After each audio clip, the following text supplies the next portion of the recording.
5 बजने वाला है। सूर्यास्त कब होगा? 6 बजे के आसपास। बोलिए, मान लीजिए 6 बजे सूर्यास्त होने का समय है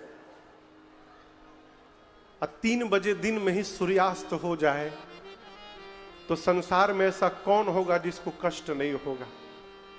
आप समझ रहे हैं?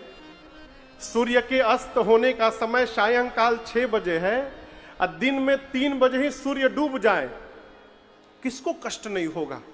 राम जी बोले, ऐसा ही उत्पात हमारे घर में हो गया भरत।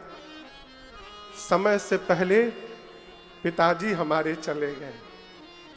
आपको बताऊं, महाराज दशरथ अपने जीवन की आयु में 10,000 वर्ष शेष था, उसके पहले चले गए।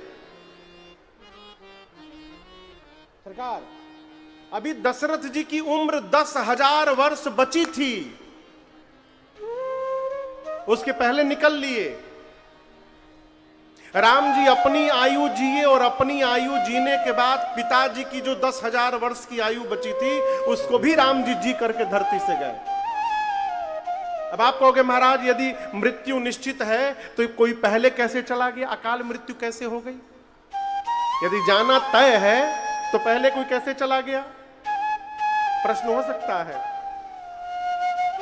दिया देखें आप लोग, दिया इलेक्ट्रिक वाला नहीं, बाती वाला।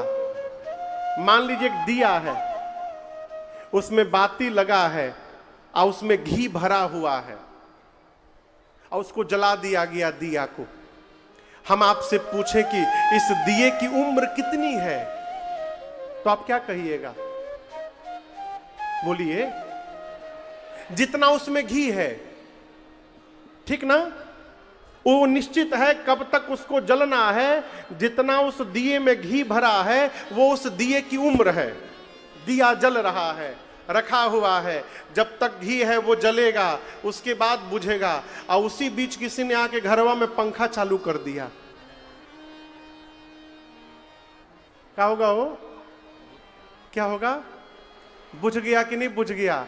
घी रहते हुए भी बुझ गया। अभी उसकी उम्र थी लेकिन उसके पहले बुझ गया। उसी प्रकार जीवन में कर्म बिगड़ जाता है कभी कभी, तो आयु रहते हुए भी जीव को यहां से जाना पड़ता है।